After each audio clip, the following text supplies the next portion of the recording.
Welcome to ECM University. You have reached this point from ThinkSafety.coop. I assume you clicked on ALTS 1, Apprentice Lineman Training School 1, Derrick Operator Training. This is not an all-inclusive meeting or topic. This will not make you a certify you as a Derrick operator, but give you some foundational tools and instructions to become a certified Derrick operator.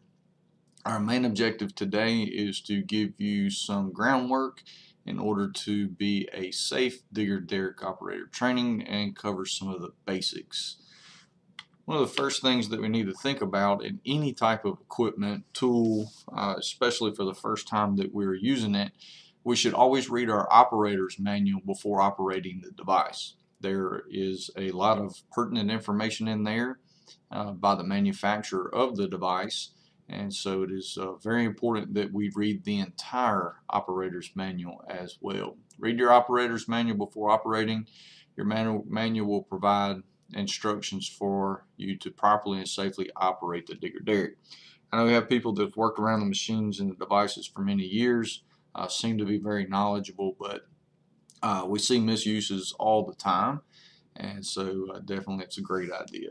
It's also an OSHA requirement. OSHA requires, that's one of the few requirements just to operate the device. Now, to operate the device in certain situations, there are other OSHA requirements that would be apply, but definitely just to operate the device itself, you have to have read and be able to understand the operator's manual. That comes from 1910-269P. We'll take a look at that and see what some of those OSHA regs are. And let's see, we're almost there. 1910-269P starts here. Critical safety components, mechanical, elevating, rotating equipment shall receive a thorough visual inspection before the use of each shift. So not only a pre-trip of the chassis before we get on the road, we'll look at that more in depth in just a second, but also a thorough inspection of the device itself. It says critical safety components of medical, elevated, and rotating equipment components for which failure will result in a free fall or free rotation of the boom. So basically the failure, just looking at the machine, looking at the device, the boom, and making sure that it is operational. It's not going to free rotate or free fall.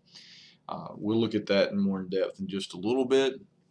No motor vehicle, earth moving or compacting equipment having an obstructive view to the rear shall be operated on off-highway job sites where an employee is exposed to hazards created by the moving vehicle unless the first thing is the vehicle has a reverse signal alarm audible above the surrounding noise level. It doesn't say how loud it has to be, it just has to be louder than any other noises that are around it.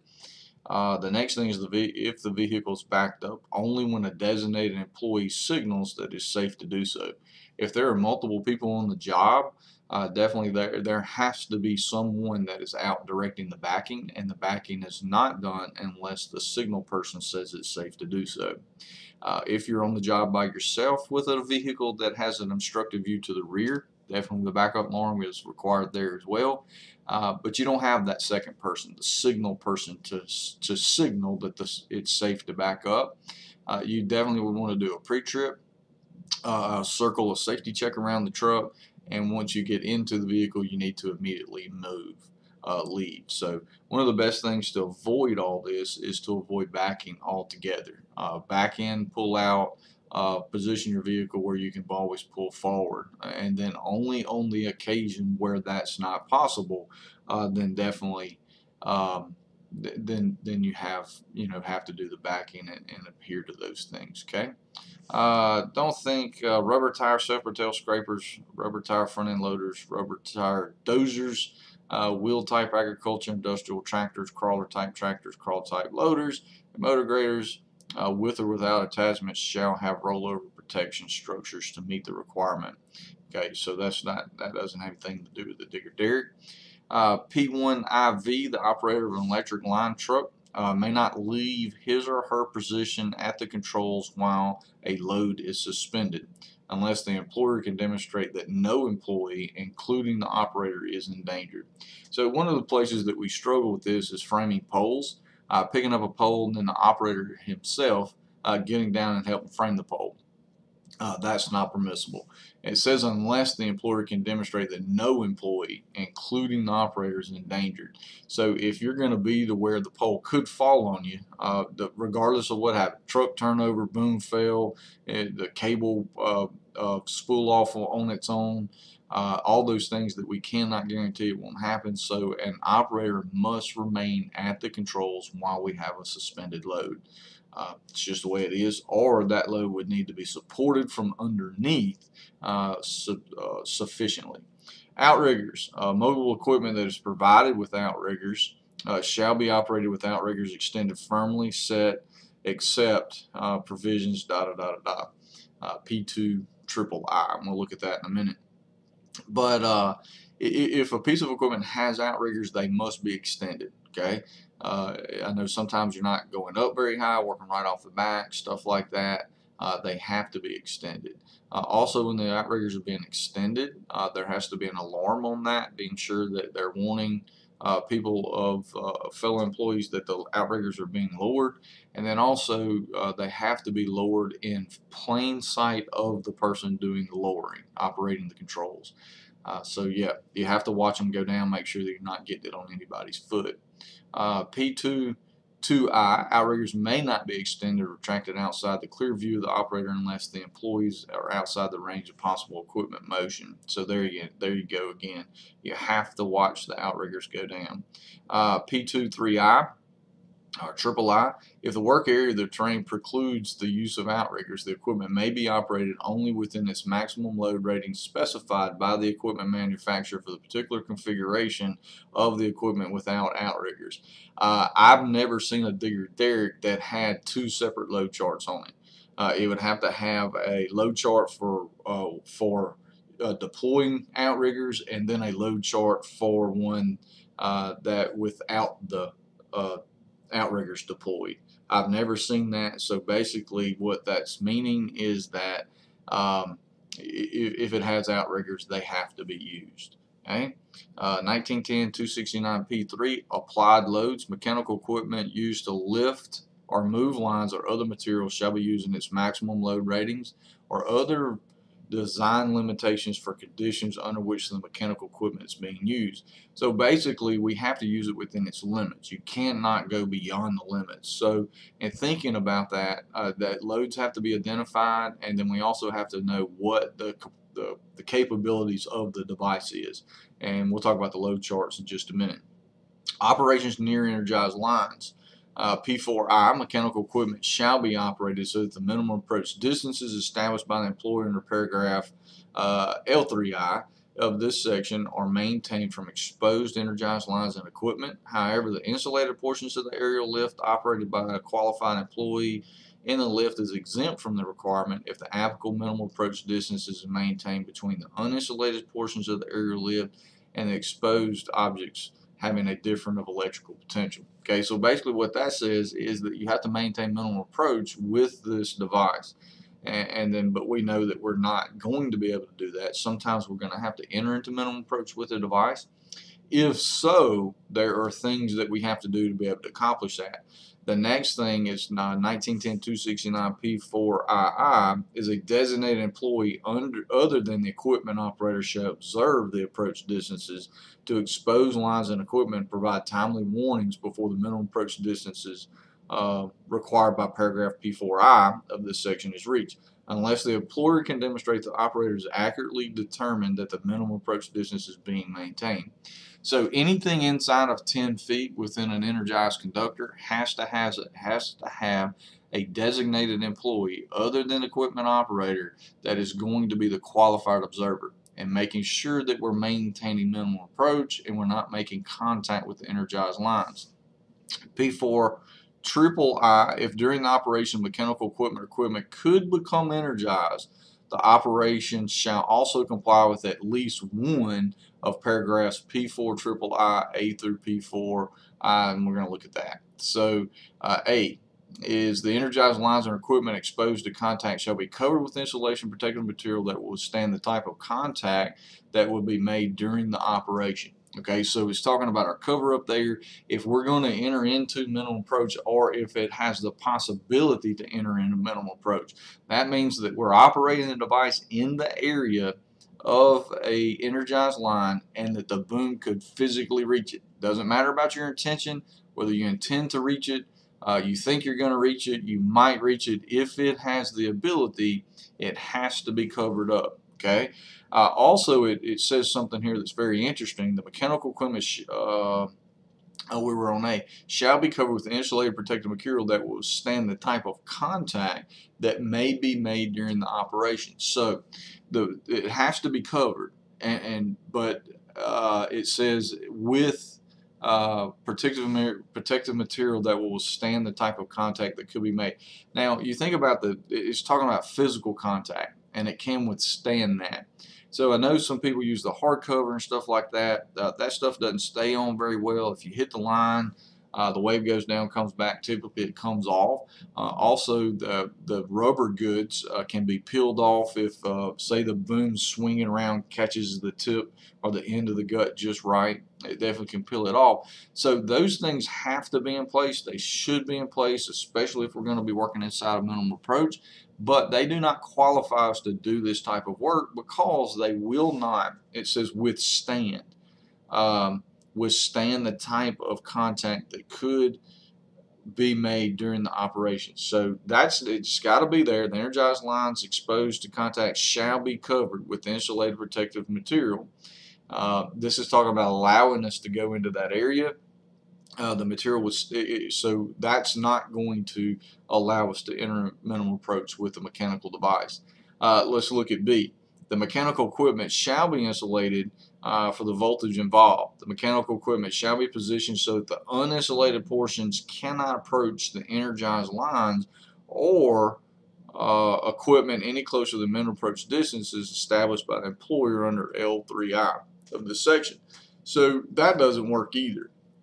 Because you cannot ensure that the uninsulated portions of the boom are not going to enter into minimal approach.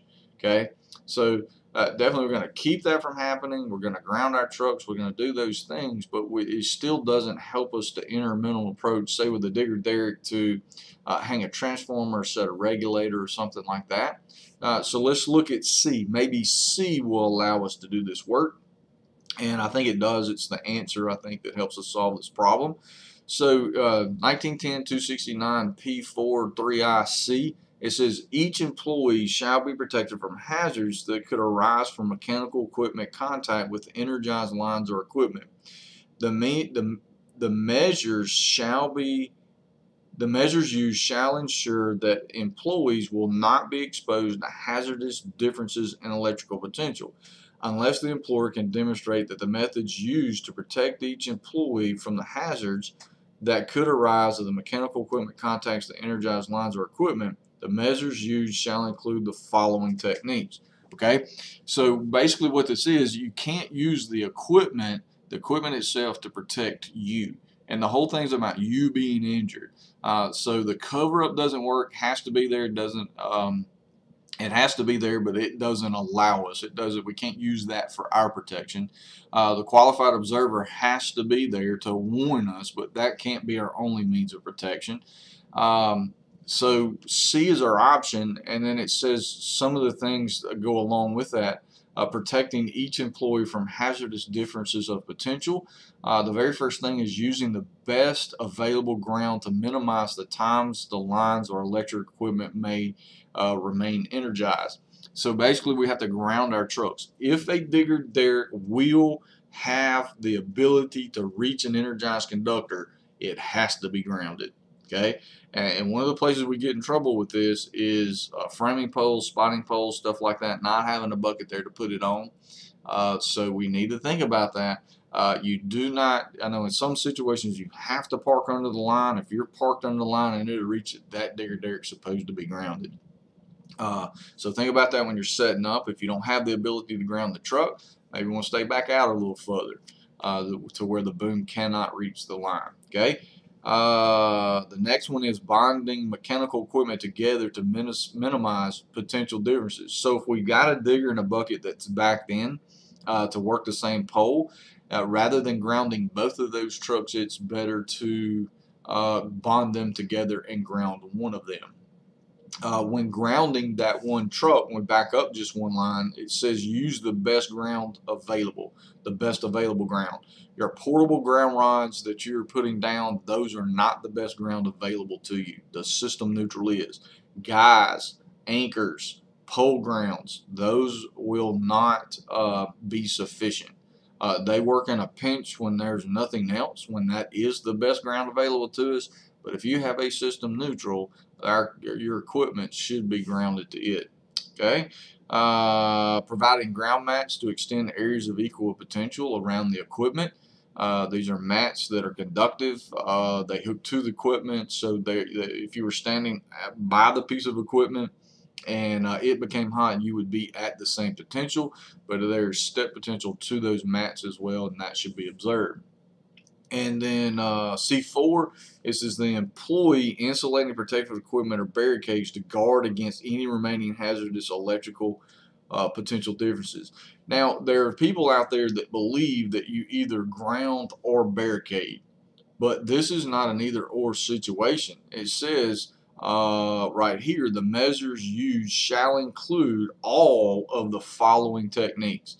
It says ground the truck, bond them together, provide grounding mats, and the employee insulation protected equipment or barricades. Employing insulated protective equipment or barricades to guard against any remaining hazardous electrical potential differences. So grounding and barricading should go together. A note to this right here says note to paragraph P4 3IC4 C. It says Appendix C is this section contains information on hazardous step potential, touch potential, and methods protecting employees. Okay, so there's the deal. Those are the OSHA standards for that. Basically, just to recap that, is that we have to have a spotter, we have to cover up, we have to ground our trucks to the system neutral, and then we should barricade as well and make sure that we're wearing insulated protective equipment ourselves. Stay away from the trucks, stay off the trucks. That's part of the barricading. If you'll stay back away from it. And so you can read those yourself. There's a link there that you can click on and go to it. Another thing that we should be very familiar with if we are working in and around digger derricks is the hand signals. Not going to go through all those. Those are available to you. We'll have a handout to give to you during the classroom portion. But knowing the hand signals, whether you're operating or you that signal person for this this operation, this job, there should only be one signal person. If you're operating a digger derrick, you should only listen and pay attention to one person unless somebody's wanting you to stop. Now, all stop signals should be adhered to regardless of who is giving them. Okay. The rest of this instruction should be from the one person that we've designated in our job briefings. Okay, there's just a blow up of those hand signals there. If you're in the apprenticeship program, there's a fairly extensive section on that to help you learn those, and I think there's some testing too there. Okay, PPE, always wear personal protective equipment around PPE. Approved PPE must be worn by all personnel on the job site. Definitely always, if we're out of the truck, we should have our hard hats on. Safety glasses, hearing protection. Listening to these trucks run all day long definitely will degrade your hearing. And this is any other PPE that may be required by your safety manual, and those things would be dependent upon what we're doing. If we're working around exposed energized lines, setting poles in hot, dielectric overshoes, dielectric boots, rated boots, rubber gloves, sleeves, stuff like that. So it's kind of hard to specifically say you should wear those things all the time, but definitely refer to your safety manual and what your cooperative's policies are. The operator must know and be familiar with the following: how the equipment operates. On day one, you should not be tasked with going out and running the digger derrick on the job. There should be some training. We're going to do some of that today. This week at the school. but also on a fairly extensive basis at your cooperative. There should be some training so that you become familiar with the equipment that you're operating.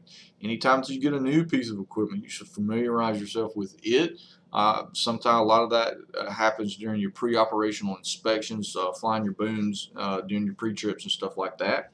But location of proper operation and of controls. So some may be just a little different. So make sure that you're familiar with the particular piece of equipment that you're operating.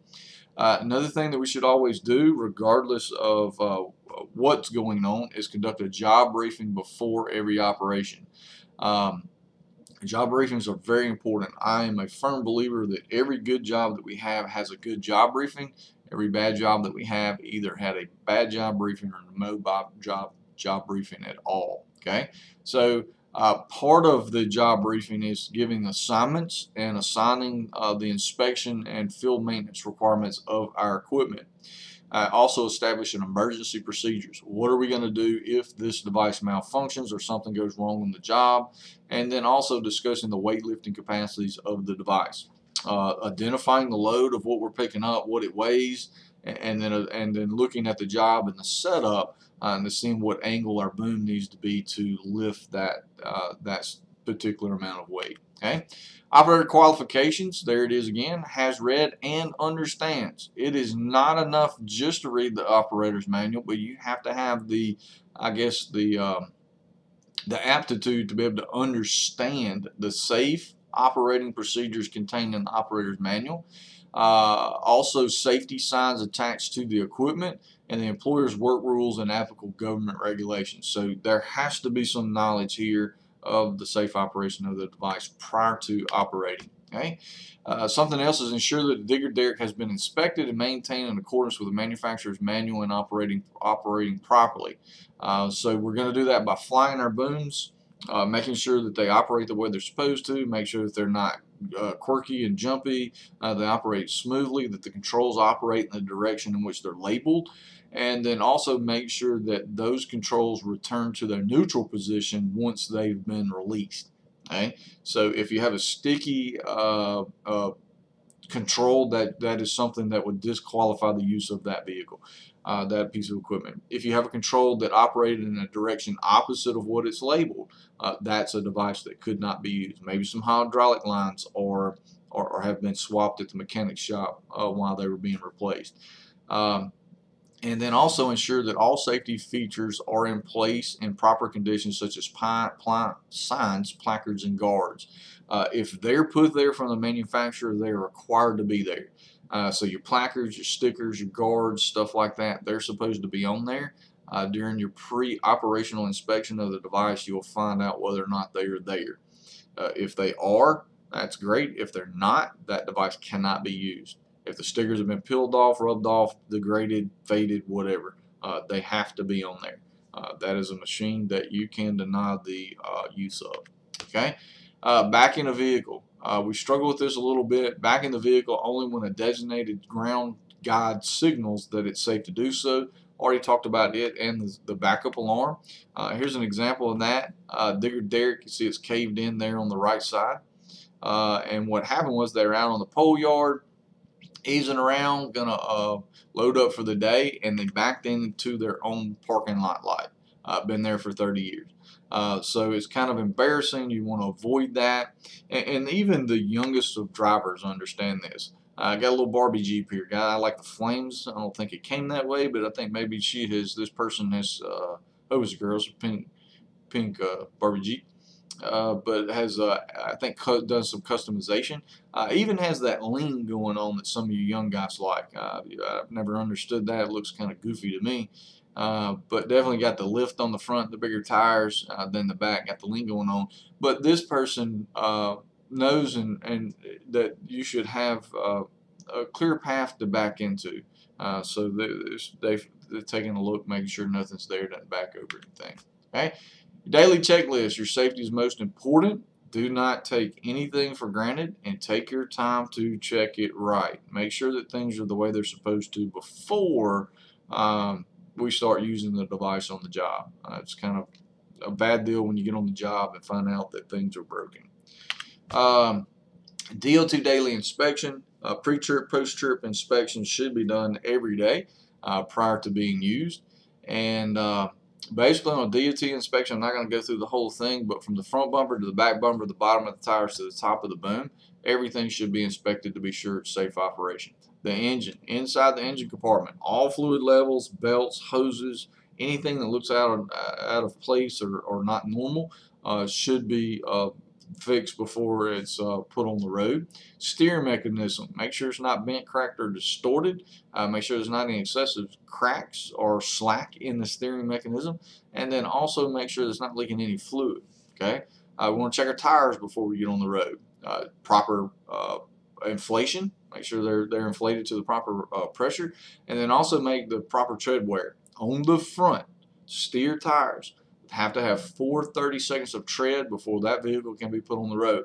Rear tires have to have a minimum of 30 seconds of tread before that vehicle can be put on the road. If it's not supposed to be driven.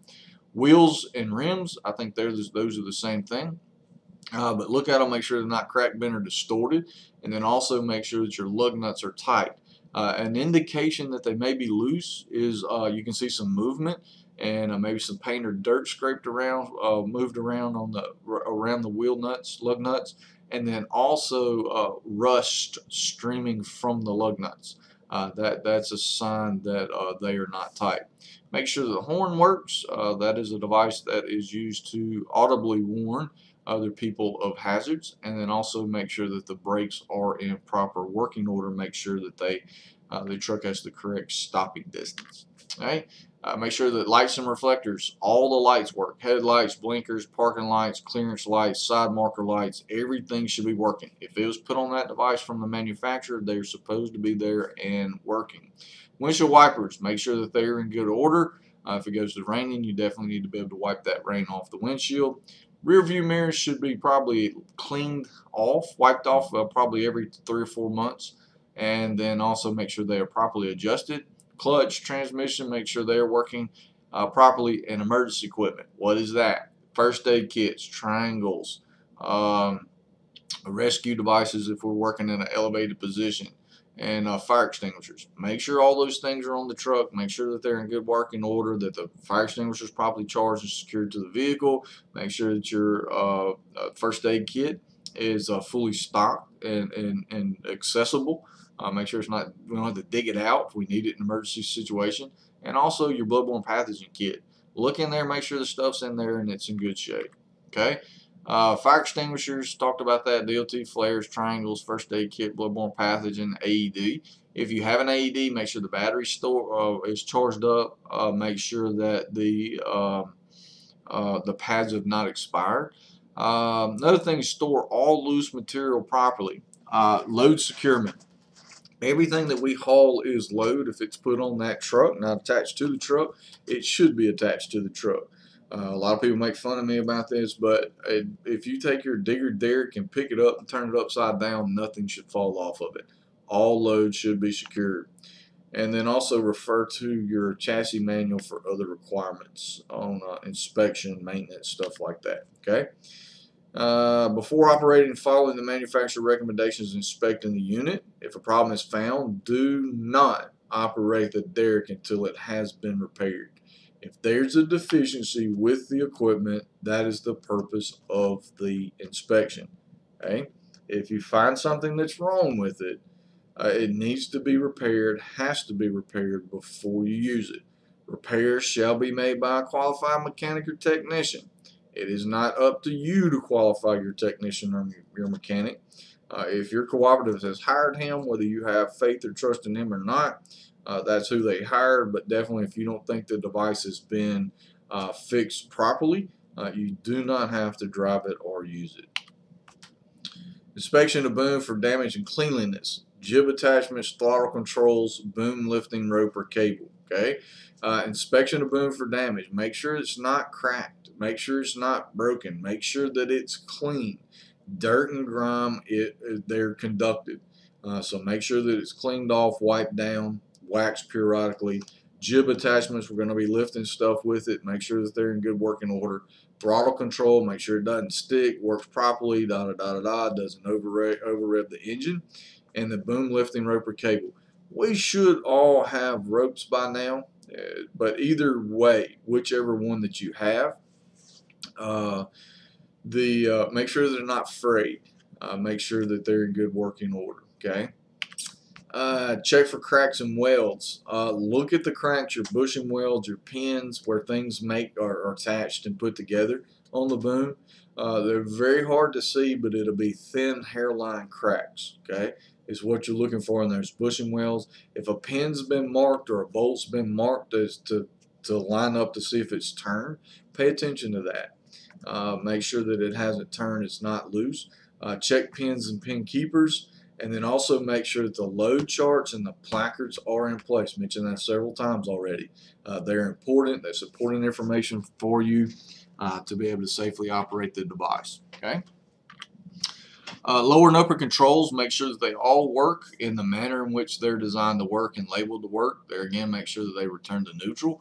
Hydraulic pump and tank, make sure it's not leaking, bent, cracked, distorted, stuff like that. Hydraulic lines and fittings, make sure that they're not leaking. If you suspect them of leaking, definitely don't want to check that with your hand to see where the fluid's actually coming from. You want to take a piece of paper or a cardboard or something, put in behind it or around it, and let it spray on that and kind of help you to pinpoint where it's coming from. If the hydraulic lines look like that they're dry rotted and they're cracked and about to blow, they probably are. So you want to get those replaced. Boom cylinders, make sure that they're not loose. There's not excessive movement while you're flying your booms. And then also make sure the cylinders are not leaking. If any of that stuff is happening, that's a device that we do not want to use. Outrigger cylinders, same thing. Outrigger alarm, make sure it's working. Look at that auger storage bracket, and then the auger roll-up rope or cable. Make sure they're in good shape. If they're not, if they look like they may break or have some wear and tear on them, I need to get them replaced. Okay. Pre-flight operational test, normal operation, swaying the turntable, slow operation, boom jerking when raising or lowering, control sticking, squeaking, strange noises. A boom's not supposed to squeak or pop. If it does, something's wrong with it. If you're going to be using a tool, plug-in tool, make sure that those outlets are working. And then the normal and abnormal pressures, if you have a pressure gauge, check it, make sure that it is at the proper operational pressure. Okay. We're talking about the owner's manual again. This is what some of the decals look like. Make sure that they're there. If they're missing, get them replaced. Also, a lot of times on the vehicle itself, but definitely in the operator's manual, there'll be a lubrication chart. Make sure that we're doing the maintenance on our equipment according to the manufacturer's specs. Okay. Driving, seat belts. All occupants must wear seat belts. Buckle up. It's the law. Regardless of distance traveled or speed, every person being transported by a digger, derrick, or aerial device should be in a seat with a seat belt on. They're riding on the truck, the bumpers, the steps, in the back. You should be in a seat, should have a seat belt on. If you're riding in the back of this truck, and where would you be right now? Nobody knows. If you're sitting in the seat, got your seat belt on, that's where you'll be. Okay. So, I have no idea what happened, but I'm not sure if the seatbelt was on or not. But anyway. Vehicle park and brake. Make sure it is operational, part of your daily inspection. Let the truck roll just a little bit. Deploy the park and brake and make sure that it will stop the truck. If it does not, that definitely needs to be fixed. And also, before exiting the vehicle, the park and brake shall be enacted or deployed or engaged. And then once we exit the vehicle, wheel chocks shall be deployed as well. Every vehicle, every piece of equipment should be rated, supplied with 2 correctly rated wheel chocks. If you are on a slope, the wheel chocks go on the downhill side of the rear tires and 1 on each side of the vehicle. On flat ground, you put 1 in the front and the back on the same side. Know your controls. One of the main things that we want to point out here, I've already talked about the controls, but there's the emergency stop. That should be part of your daily inspection, is making sure that it is functional along with the other controls. See, this digger derrick here has pressure controls, pressure valve, meters right here to help you check the pressure. Outrigger pads. Basically, the regulation is that outriggers shall be let down on a firm surface, and when they're not let down on a firm surface, outrigger pads shall be used. In the operator's manual, it disqualifies asphalt and concrete as firm surfaces. So it's probably a good idea just to go ahead and get in the habit of each and every time using our outrigger pads. If for nothing else, it prevents leaving an indention in somebody's property that somebody could trip on or hold water or something like that. So it's probably best that we just go ahead and use outrigger pads all the time. Outriggers set on firm ground, set all outriggers before operating the unit. Alarm, talked about it. Make sure that all personnel is out of the way. And another thing, when we do deploy our outriggers, there's a couple things we're doing. One of the things is that we're supporting our digger derrick so that we can lift the weight that we're trying to lift. But also, in order to do that, we have to level up the truck. The lifting charts and the capacities of a digger derrick, or if a truck is leaning no more than 5 degrees, and you'll have the little level things on the back of your truck, and it has the green section in the middle, the orange or the red on the outside, and has a little ball that rolls to one way or another. That has to be in the green, and inside that green is less than a 5% lean. So if the digger derrick's leaning more than 5%, it's in the orange, the lifting capacity charts, they're null and void. The truck has to be. It says that when we do this, that the tire shall remain on the ground. Sometimes that's not possible. But definitely what's more important there is that we level up the truck. Also, if we're working on a hill, we should always work on the high side. You should work to the high side of the grade. So try to level the unit by setting the low side outriggers first, and try to get as level as possible within that 5%, and then work on the uphill side. Okay. Getting on and off the truck, use the step and the handles for safely entering and exiting the digger derrick. The reason we have to wear fall arrest while we're climbing up here to get on the truck is because we should maintain 3 points of contact: 2 feet and at least one hand, or 1 foot and at least 2 hands, to be sure that we don't slip or fall. Okay. Here's your load capacity charts here. We should always make sure that we stay within this. As you raise the boom, this angle, this pendulum here, will go to a different angle, and you take that angle and look it up here on the chart, and then go across with the amount of boom that's extended, the distance out, and then that will let us know what we can pick up. Okay, let's see if we can make this a little bigger. Okay, so you'll say your load radius, that's the distance it is from the truck, the boom angle, which we got off our pendulum, and then the load capacity with our boom fully retracted. You see here, if the boom's fully retracted, these are the weights at this angle and this load radius, distance the load is from the turntable. This is what we can pick up. Okay, once we get out to 25 feet, can't pick it up anymore, right?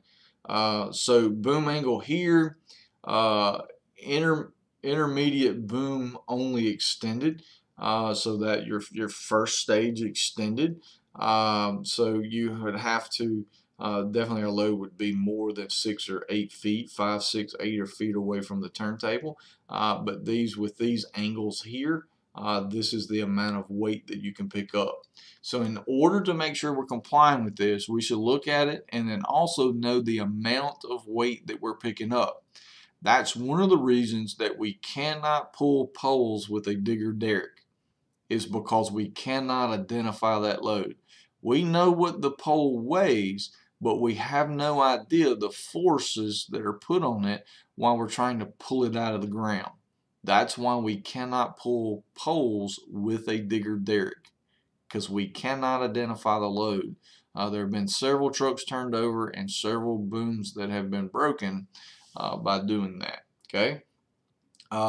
Intermediate and upper booms, this would be your second and third stage put out. You're going to be more than 10 feet with your load from the digger Derrick, and then you're going to be at a minimum of 77 degrees. At the boom of 77 at a 77-degree angle, we can pick up 8,140 pounds. Down to 23 degrees, we can only pick up 2,060. So you come all the way from here, 17,730 pounds, to the least amount in any angle or any distance that we can pick up is 2,000. So as the boom is more horizontal with the ground, and also our booms are extended, we're reducing our lifting capacities.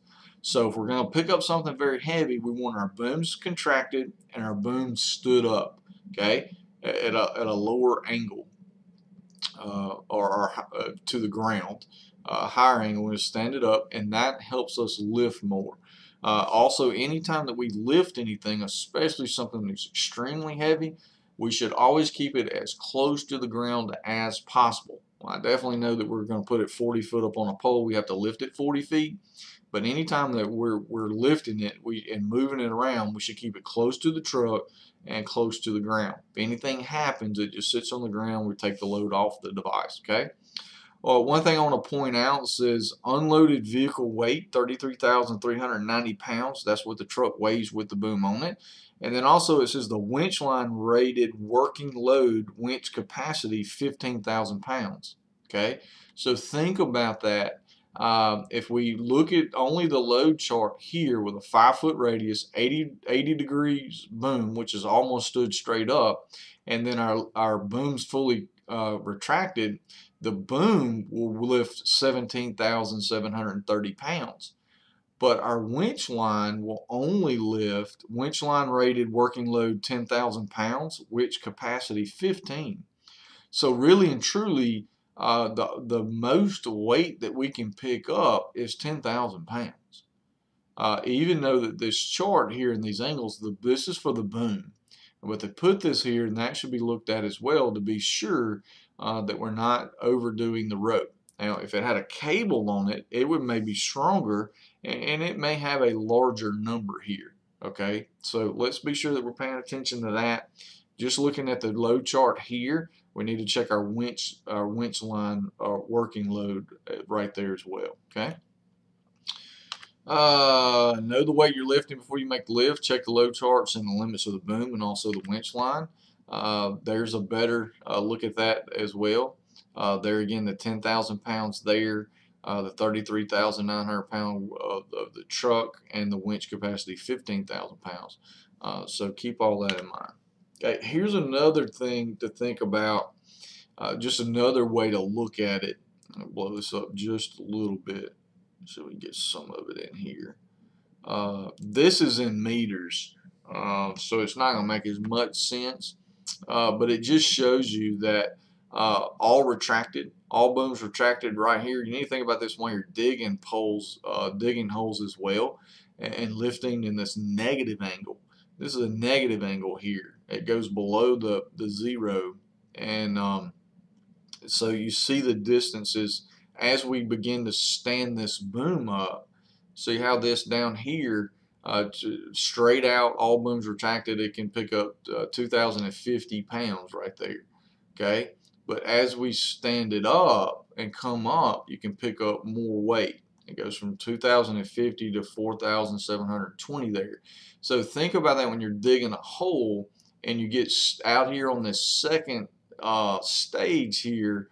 Right there is only 1,220 pounds. So you're thinking about the weight of the boom is in there, the auger's in there, the weight of that dirt, all that. So even when we're digging a hole, we need to stay retracted back to increase this lifting capacity. So you think about extended, it cuts in half there. So try to set your trucks up where you're digging with your booms retracted. Okay. There it is at 0 degrees to 80. Okay, and that's with the ground. So that's going to be straight across. Use the angle charts so you can lift. Make sure that we're lifting safely. Okay.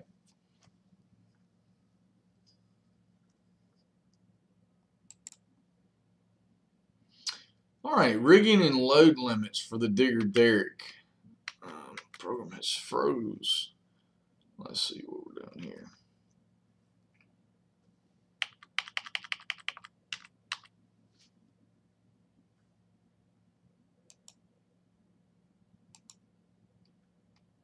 Okay, we got it right going.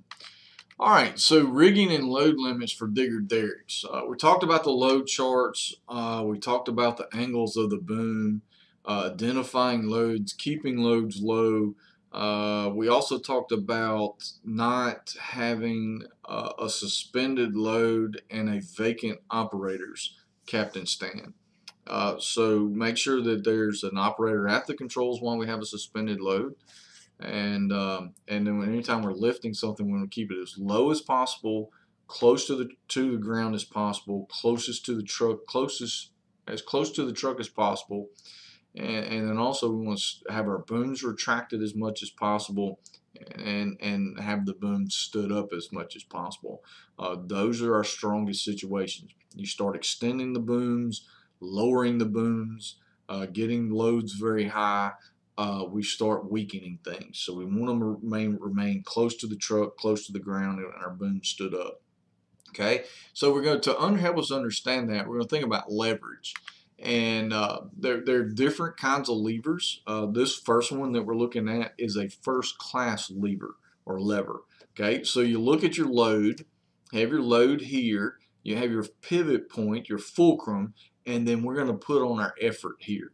And our effort is going to lift this, okay? So we push down here for this to go up, and this is our pivot point, our fulcrum. So the difference, obviously we put more load here, more weight, we have to have more effort. But also this distance between here and here, your load to the pivot point, and the distance from here to the end of where you apply the effort, depending on which direction it is, changes the amount of effort that has to be put forth there. So if I were to shorten this distance, I would have to put more effort here. If I were to lengthen this distance, I would put less effort here. And so that's why, thinking about your pivot points, and we'll look at the digger Derrick, it's actually a third class lever, and how that affects it in our distances. Okay, so if I were to extend this distance, this would make it more difficult to lift. If I retract this, like retracting our booms, that makes it easier to lift. Okay, so more distance here makes it harder, but more distance here makes it easier.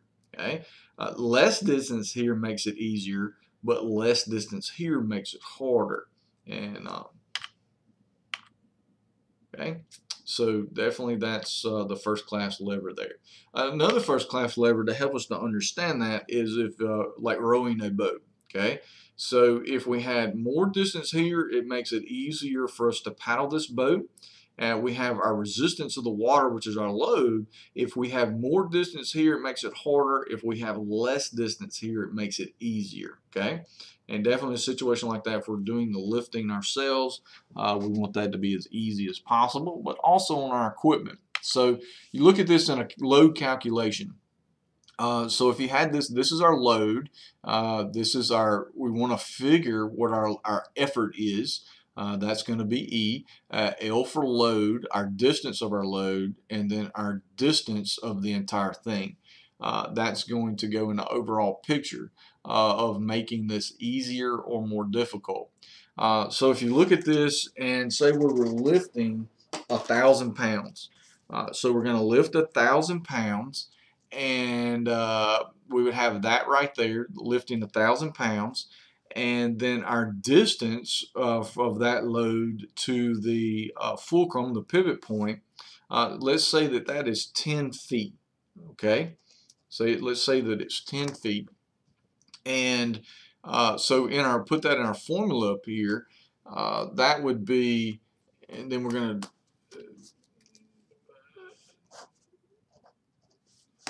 to put that in our formula up here. That will tell us how much effort is put on there. Okay, so if we had 1,000 pounds that we were trying to lift, and we took 1,000 pounds we were trying to lift, and this distance to the fulcrum, say, was 10 feet. We would put that in our formula here. We would say times 10. That would be a force of 10,000.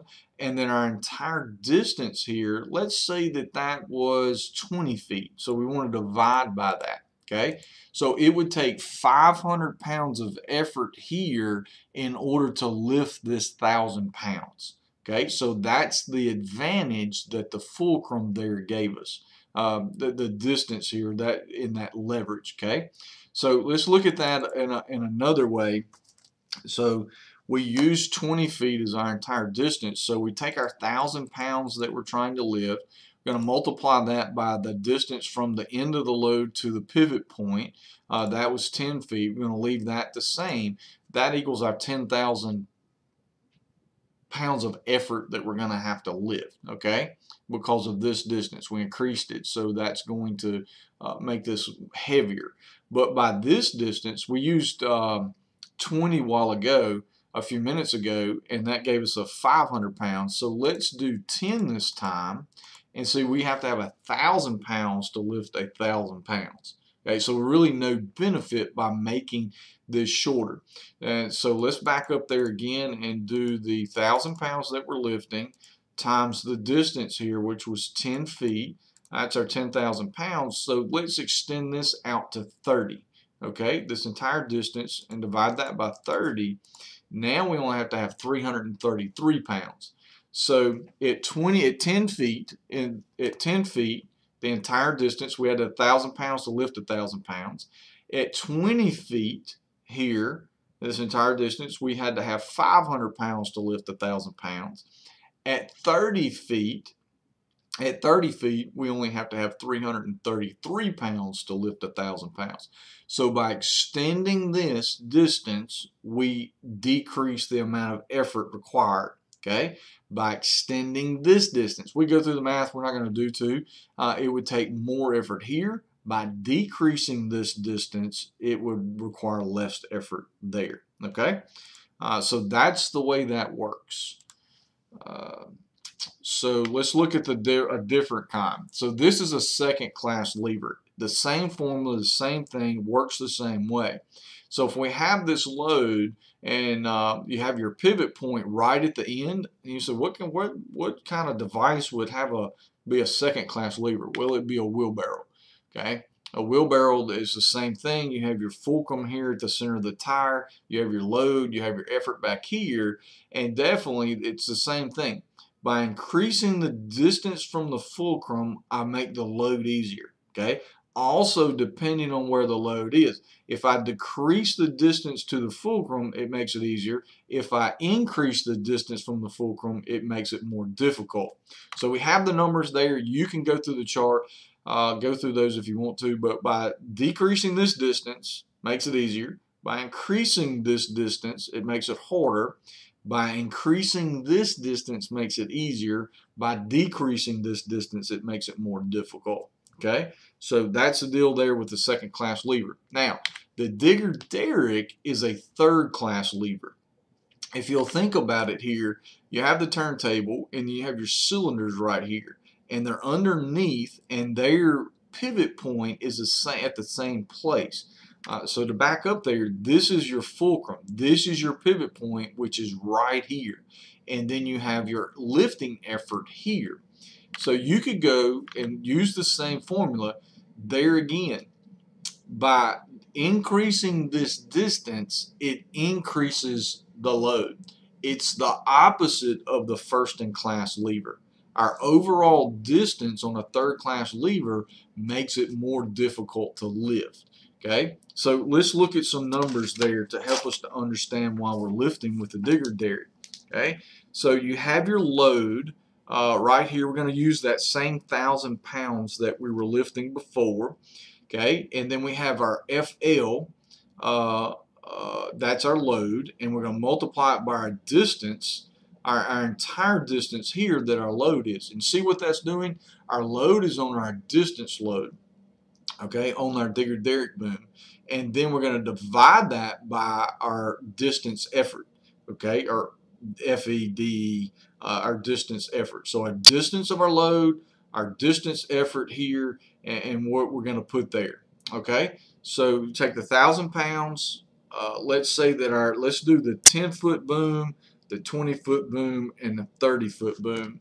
And let's see, let's get our calculator back up, and we're going to clear this out.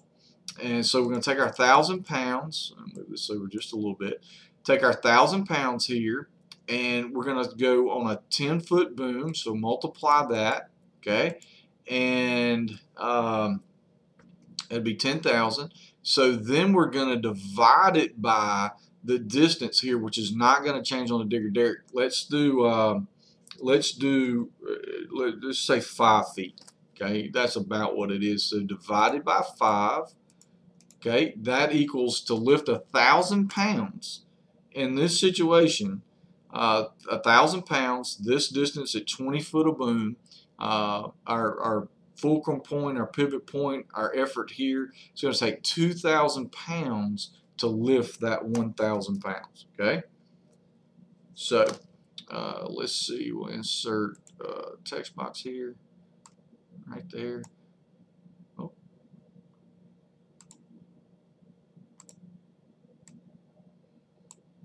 So 10 feet equaled 1,000 pounds. Okay, so we'll do 20 feet equals what? And then we'll do 30 feet equals what? Okay, so where the calculator goes, get it back up there. So we're going to take and do our 1,000 pounds that we're trying to lift times our entire distance here. We're going to do 20 feet this time. So that equals 20,000 pounds of effort because we've extended the boom out. It's going to take more effort. And divide that by our 5. That's now going to take 4,000 pounds of effort. Okay. Okay. And then our calculator back up here. We'll do our 1,000 pounds that we're trying to lift times our boom. That's now extended to 30 feet, so it's going to take 30 pounds of effort, and we're going to divide that by our 5 feet that is here, the distance between the pivot point and where our cylinder is attached, and it's going to take 6,000 pounds to lift the same weight just because we extended our boom. Okay, so it's better to have our booms retracted, and that makes our boom stronger. Now, also the angle here, if we change this angle that's inside here, that definitely would make it easier because we've stood it up. Our boom's a little stronger there. So we've taken some of the load and the weight of the boom away from that. So there you go. There's that. So keep those booms retracted, keep them retracted, and then the higher up they are, we take some of the weight off of those cylinders as well. Let's go back to the PowerPoint and see what's next. Ground the vehicle before operation. Already talked about that. Warn ground personnel to stay clear of the vehicle and any of its attachments prior to lifting. We'll make sure we don't drop anything on anybody. Use warning signs, warning lights, safety cones to keep detour traffic and keep the work area clear. And then set up the work zone to follow company safety procedures and state and federal laws. Not going to do a DOT cones and signs and stuff, but definitely you know what those. Refer to your safety manual. Refer to the federal regulations on Federal Motor Carrier Safety Administration, stuff like that. Always face the direction of traffic. And make sure that we're not confusing people with stuff like that, and get off the road as far as you can. I know there are limits to that, but we need to get off the road and not impede traffic any more than we have to. Okay. Synthetic ropes, there's a dielectric property to that. That's just a kind of a little side extra benefit. It's not something we really depend on. These ropes get moisture in them, also get dirty, get contaminated. Also, winch line hooks shall be equipped with a safety latch. Okay, have to have the safety latch there. If it doesn't, can't use it. Okay. Using a pole sling or lifting chain for lifting. First and foremost, if you do that, it has to have a tag on it that states the lifting capacity of that chain or cable. It doesn't have the little metal tag on it. Where's my cursor? Right there, telling what the lifting capacity of this. We have to identify our load. There's also charts and what we do when we choke that and how it affects that. If it doesn't have that tag on it, it cannot be used. Why would we use the lifting chain or the lifting cable? Anytime that you take this rope and go around the pole and hook it back on itself, you severely weaken that rope. Okay, it's the angles in which it is used, and also the wear and tear there. So it's about strength. I know it's a little more aggravating than getting a pole in your claws. You have less control of it especially when you're trying to set something in hot. But definitely it increases the lifting strength and the capacity. Remember, that rope was only rated for 10,000 pounds on that chart that we looked at. When you take that and go that around the pole and hook it into itself, you may have reduced it by half, or maybe more. So using that cable that is stronger in a smaller size, or a chain, definitely we're retaining some of our lifting capacity. You're retaining all of it on your rope, all your 10,000. You hadn't reduced its strength at all. And then we get a chain to match that 10,000, or cable in a choker position like it is. Then we're retaining our 10,000 pounds of lifting capacity. Okay. Auger release. One of the things that I see people do all the time is have their booms too low right here. So it's the same principle of lifting. If we stand our booms up about at a 45, maybe a little higher than this, but at a 45-degree angle, we put less stress here on this cable and winding it up. Okay. Anytime that we're winding the cables up, we do need to wind them slow, make sure they're in good shape, inspect the connection points here, here as well, where we're the little bar that sticks out. And then also making sure that everybody knows that we're doing this and that we're fixing to roll this up and stay clear. Even if somebody's over there working, they walk into here, the cable break, and it hits them, it's going to kill them. Definitely knock them out and give them a headache for a week or two, but definitely could kill somebody. Okay. Digging operations, slowly apply down pressure to prevent stalling. Just don't cram it down in there. Also, don't allow it to screw in.